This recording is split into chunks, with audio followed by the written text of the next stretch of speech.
This year on Thacker and the MonsterVerse. Arguably one of the most successful cinematic universes. But like Marvel or DC, this one's about monsters. Like Godzilla and King Kong. And so far, the MonsterVerse has honestly been pretty solid. With 4 films, and now a tie-in Apple TV series. Monarch Legacy of Monsters. A series that's set out to try to fill in some holes and tap some loose ends inside the MonsterVerse.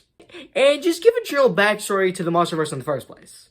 Taking place after the 2014 Godzilla. And this series is really good.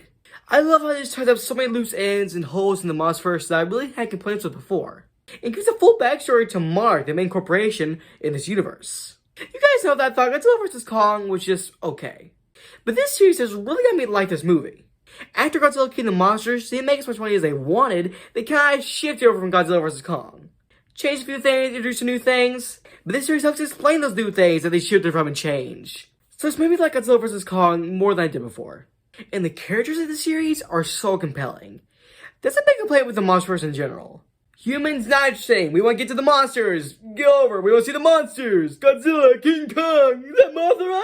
But in Monarch, these characters are so genuinely good. The best of the MonsterVerse, 100%. I would love to see more of these characters. This series really isn't about giant monsters causing a ruckus. This series is about how these characters deal with the giant monsters causing a ruckus. But it's not about the monsters, it's about the characters. This is about Monarch, not about Godzilla, you know, he is in the series, not about the other monsters that are in the series. It's about Monarch and these characters, which I really like. And by the end of the season, I was going to be emotional with the situations these characters were put in. Some people might get bored with the lack of monsters, but personally, I loved it. But when there are monsters in the series, man are they good. Entertaining and visually wise. Like, the monsters look really good in this. Apple TV seems to actually put like a lot of effort and money behind their shows. And this is another example. Like, Apple TV is really getting up there on the streaming services, and I'm like, okay, yeah, you're doing good work. And whenever monsters show up, yeah, it's very entertaining. This series is really well written.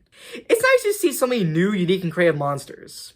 And of course, you have something like Godzilla. I did think the traveling back and forth from past to present was a bit oh, okay, yeah, slow down a bit. But that's like a marked criticism. By the end of the series, I'm like, okay, yeah, I can roll with this. And I think Godzilla's inclusion in this series is really nicely done. He's in it for just the right amount. Not everything is welcome, but not too little. So overall, Monarch Legacy of Monsters is really good. If you like the MonsterVerse, I highly recommend it. But now we're getting into spoilers. So if you don't want to be spoiled, you better skedaddle. First of all, I really want a season 2. But I want it to be done just like how this season was done. Season 1 came out after the first 4 MonsterVerse films. Make season 2 after the next 4. Use this series as a way to fill in gaps and loose ends in the MonsterVerse between a batch of films.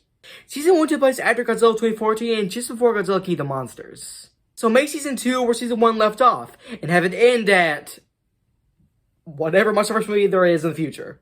And of course I love the Kong cameo. Since this was kind of like Godzilla's series, it made sense that Kong wasn't in it a whole ton. But you know, since it's the MonsterVerse, it was just to get a little bit of King Kong, just sprinkled in there. Just a little bit, just a little bit. And I think it'd be really neat if season 2 focused on Kong. Season 1, you got Godzilla. Season 2, you got King Kong. Maybe season 3, a little bit of both. And we all remember the moment where Shaw is supposedly killed off. But if you know movie rules, then you know if you don't see a body, they ain't dead. No, so I really don't want that to be true. He was my favorite character from the series.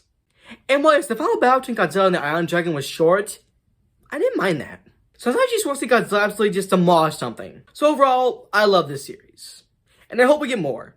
Leave a comment below, what do you guys think about this series? And do you think and hope there'll be a season 2? Bye guys for now. Bye bye, Thacker.